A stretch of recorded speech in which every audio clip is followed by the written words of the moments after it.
Rindu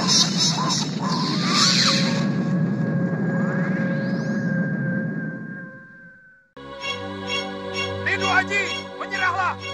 Rumah ini sudah dikepung.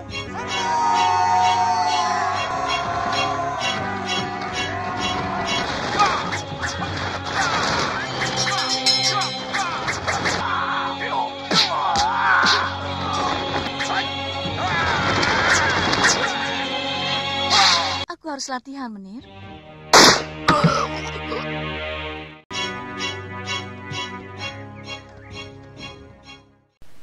Di awal episode ini, kita langsung menuju pada kediaman Ki Haji yang menjadi markas golongan putih sejak beberapa waktu lalu ketika berhasil menangkap Grandong. Kini para kiai dan pendekar pun berpamitan kepada tuan rumah karena ada beberapa persoalan yang harus segera diselesaikan dan tidak mungkin bisa dikerjakan di tempat tersebut. Kini tujuan rombongan golongan putih itu adalah rumah Sembara dan juga Farida, karena para kiai akan menikahkan Sembara dan Farida secepatnya. Tidak hanya itu, Kiai Basari yang belum sembuh juga akan diobati di tempat yang baru nantinya. Dan yang tidak kalah pentingnya adalah memusnahkan Grandong yang kini sedang berada di penjara alam gaib. Kiai Jabat pun mewakili semuanya untuk berterima kasih kepada Ki Haji yang selama ini telah berbaik hati dan sangat berjasa memberikan tumpangan kepada mereka. Keputusan musyawarah harus dipatuhi. Nenek masih kuat. Saya yang tidak kuat. Aduh, Nek. Aduh, perutku. Perutku sakit. Perutku kalau diajak jalan jauh tidak bisa, kekenyangan. Salah kamu sendiri, Sir. Sudah tahu mau jalan jauh, makan dibanyakin. Semilik kete. Lupa. Orang lupa itu tidak boleh disalahkan. Tahu. Bagaimana, Nek? Ya. Boleh jatah nenek saya pakai? Boleh, silahkan kamu naik. Terima kasih, Nek. Sir, tidak bisa. Jatahmu jalan kaki. Dasar manusia tidak tahu diri. Basir yang kebanyakan makan itu meminta tempat Nyai Bidara di dalam kereta. Dirinya yang kekenyangan merasa tidak kuat jika harus berjalan jauh. Namun Sembara tetap bersikeras untuk tidak memperbolehkan Basir menaiki kereta dan tetap mempersilahkan Nyai Bidara yang sudah tua untuk segera naik, sehingga akhirnya Nyai Bidara pun mau menurutinya. Kini Basir pun mau tidak mau harus berjalan kaki. Namun ketika semuanya telah bergerak menjauh, Basir pun tetap berada di tempatnya dan berbasa-basi kepada Ki Haji dengan mengeluhkan perjalanan jauh tersebut, sehingga hal itu menjadikan alasan baginya untuk meminta bekal kepada Ki Haji. Dasar tidak tahu malu, Basir meminta semua sisa makanan yang ada di dalam rumah, dan tidak mungkin orang tua itu menolaknya. Sehingga kini ia pun segera mengambil makanan tersebut, dan hal itu ternyata dimanfaatkan oleh Mak Lampir untuk menyusupkan kedua muridnya. Cepat ambil, guci kecil yang kau sembunyikan itu, Basir. Bodoh, cepat ambil, sembunyikan, supaya tidak dilihat oleh semata malaikat.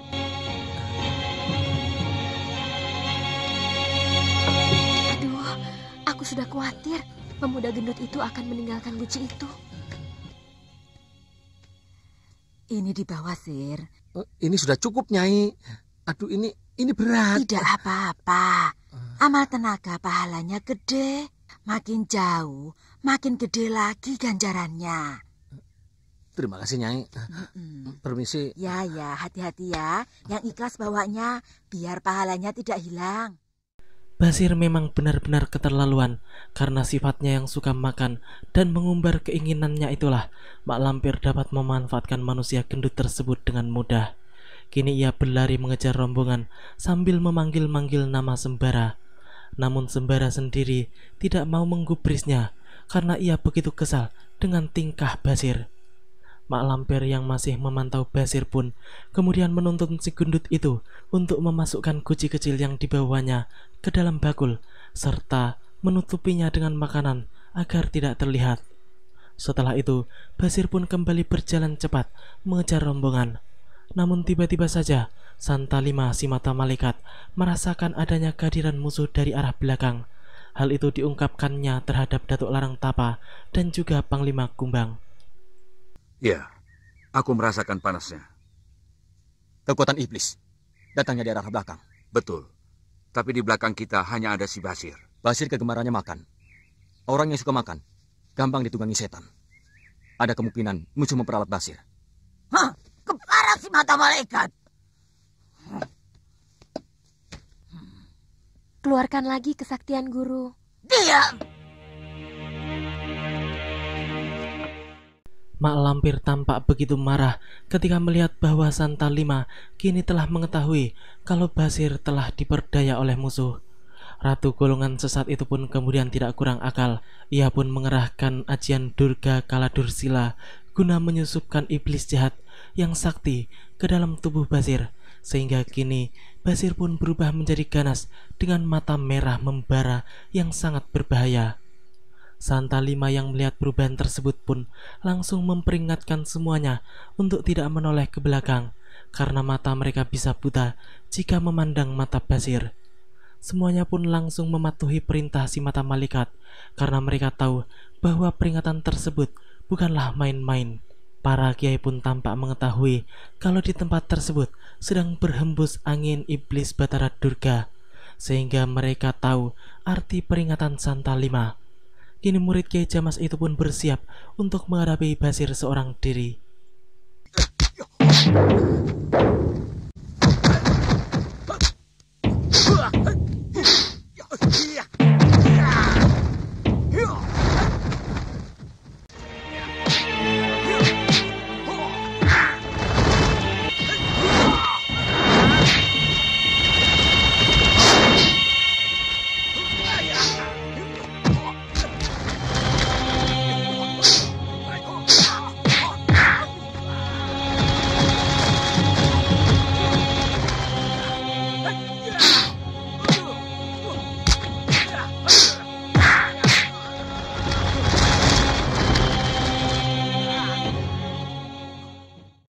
Luar biasa, akhirnya Santa Lima seorang diri berhasil mengalahkan iblis Kaladursila yang bersemayam di tubuh Basir. Mak Lampir yang mengetahui hal tersebut pun menjadi marah bukan main. Ia pun merasa bahwa semua rencananya menjadi berantakan karena ulah si mata malaikat. Setelah pertempuran berakhir, para kiai pun segera menghampiri Santa Lima dan ikut membantu pemuda itu untuk mencari sesuatu, karena si mata malaikat telah mengatakan bahwa pasti ada benda semacam guci di dalam bakul yang dibawa oleh Basir. Sembara yang ikut membantu mencari pun kemudian menemukan sebuah guci yang dimaksudkan yang terlempar agak jauh dari tempat jatuhnya bakul tersebut. Apakah ini yang dicari? Benar. Apa isinya? Kosong. Oh, kenapa dia? Basir? Apakah sebelumnya guci itu ada isinya? Pasti. Kalau tidak percuma dia mengirimkan Durga Kaladursila kepada kita. Dia siapa? Mak Lampir. Oh, si manusia iblis itu juga. Masya Allah. Kenapa? Basir harus segera ditolong. Kalau tidak matanya bisa buta seumur hidup. Naikkan ke dalam kereta, kita bawa. Sambil kita mencari obatnya. Kenting Sari dan Kenting Wulan yang berada di dalam guci itu memang telah melarikan diri sebelum ditemukan oleh Sembara. Kini mereka pun telah kembali kepada Mak Lampir. Ratu golongan hitam itu pun kemudian kembali mencari akal untuk bisa menyelamatkan Grandong dari kurungan gaib para kiai sakti golongan putih tersebut. Selanjutnya, Mak Lampir pun mengeluarkan kaca benggalanya untuk melihat keadaan Grandong yang ternyata masih belum bisa membuka matanya. Cahaya apa yang mengelilingi si Grandong itu, Guru? Cahaya di atas cahaya. Cahaya putih itu adalah cahaya sakti yang keluar dari sumber cahaya. Cahaya itulah yang membuat si Grandong tidak berdaya, lemah, tidak mempunyai tenaga. Sedangkan cahaya hijau adalah dinding yang tidak bisa ditembusi oleh kesaktian apapun.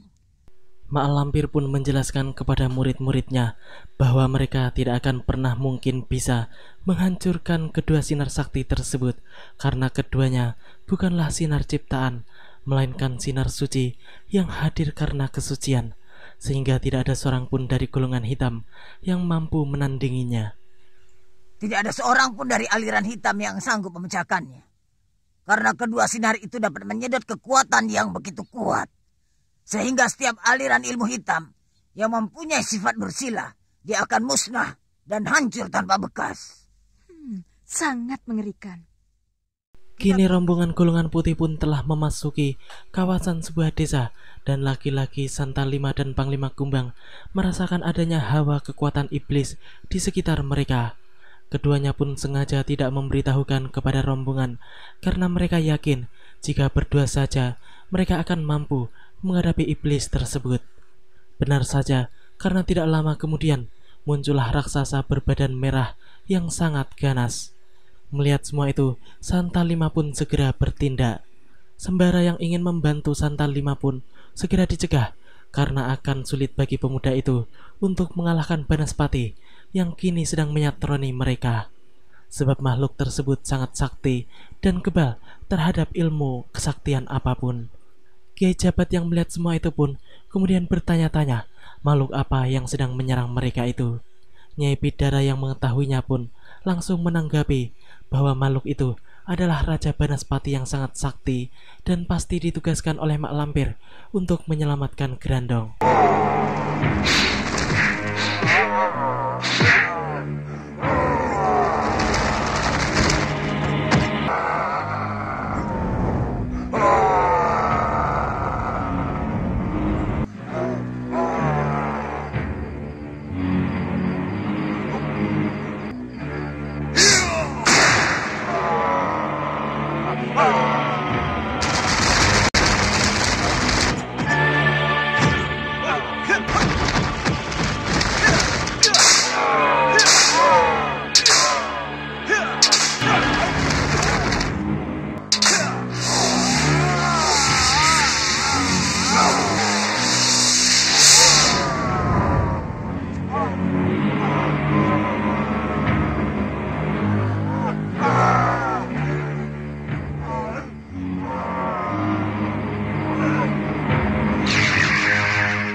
Ya, akhirnya Cemeti Amarasuli Sembara mampu mengalahkan iblis Raja Banaspati tersebut.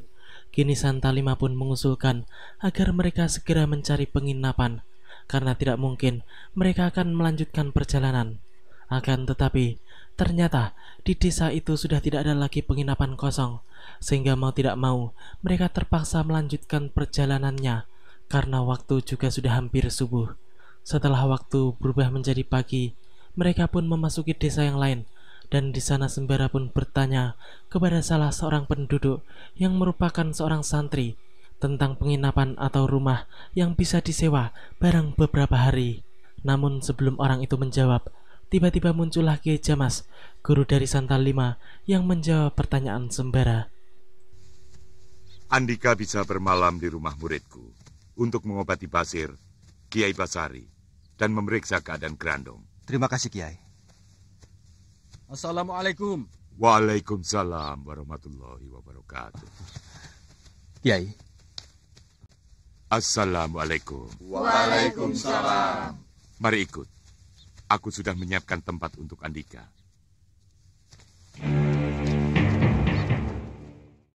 Sepertinya Kiai Jamas telah mengetahui kalau akan kedatangan tamu, sehingga kini rombongan tersebut tidak perlu lagi repot-repot mencari tempat penginapan.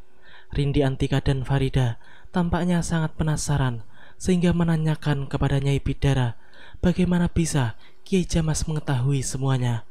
Mereka pun mengerti setelah Nyai Bidara menjelaskan panjang lebar mengenai derajat kekusyukan seseorang dan kedekatannya terhadap Yang Maha Kuasa. Setelah sampai di tempat tujuan, mereka pun langsung disambut oleh pemilik rumah yang merupakan salah seorang santri murid Kiai Jamas. Tampaknya ia sangat senang mendapatkan tamu-tamu agung tersebut. Tak lama kemudian, Mak Lampir dan para anak buahnya pun mengintai tempat tersebut dari luar. Mereka sepertinya sudah tidak sabar dan ingin cepat-cepat menyelamatkan Grandong. Santa, apa kau tidak merasakan sesuatu? Merasakan, Kiai. Boleh saya tangani? Jangan. Biar saudara-saudaramu ada pekerjaan. Anak-anak, usir mereka.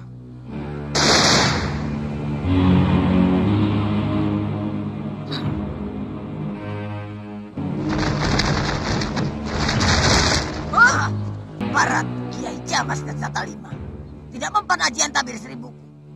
Lawan anak-anak, bawa mereka menjauh dari tempat ini. Ternyata rumah tersebut telah dijaga oleh murid-murid Kiai Jamas. Kini mereka pun bertarung melawan Mak Lampir beserta anak buahnya. Di antara mereka ada beberapa yang memiliki ilmu cukup tinggi, seperti yang saat ini melawan Mak Lampir.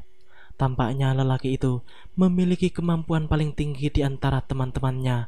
Ia mampu memberikan perlawanan yang berarti bagi nenek jahat tersebut. Namun lama-kelamaan, mau tidak mau orang tersebut pun bisa dikalahkan oleh Mak Lampir. Sementara itu di dalam rumah, tampak Kiai Jamas mencoba untuk menyembuhkan Basir yang kelihatan masih pingsan. Setelah dipercikan air di depan mukanya, maka Basir pun terbangun dan segera menyerang Kiai Jamas.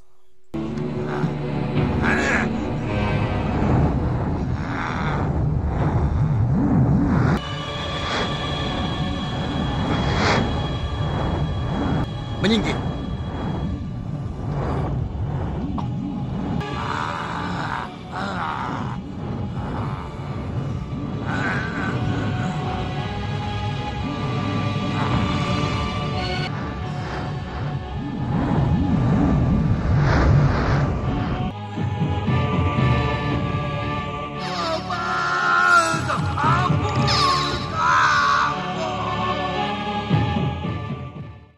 Akhirnya, makhluk iblis Batara Durga berhasil dikeluarkan oleh Kiai Jamas dari tubuh Basir.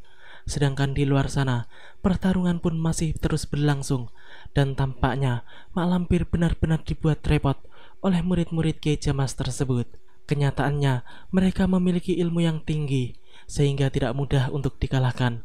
Seperti saat ini, salah seorang dari mereka yang menghadapi Mak Lampir pun telah menggunakan ilmu yang mirip dengan ajian Triwikrama, di mana tubuhnya tiba-tiba menjadi raksasa, dan hal itu cukup merepotkan Mak Lampir.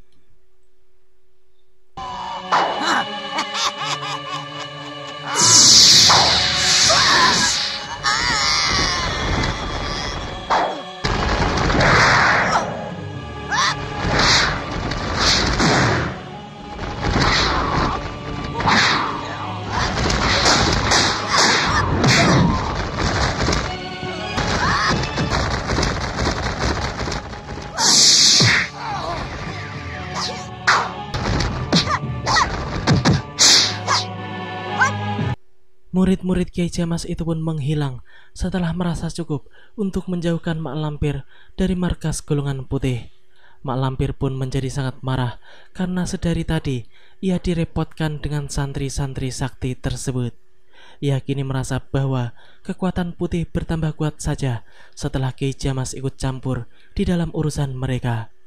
Baru menghadapi pasukan gaib sang Kiai saja, mereka semua sudah merasa kerepotan, apalagi harus menghadapi Kiai Jamas dan kiai-kiai sakti yang lain, serta juga sembara.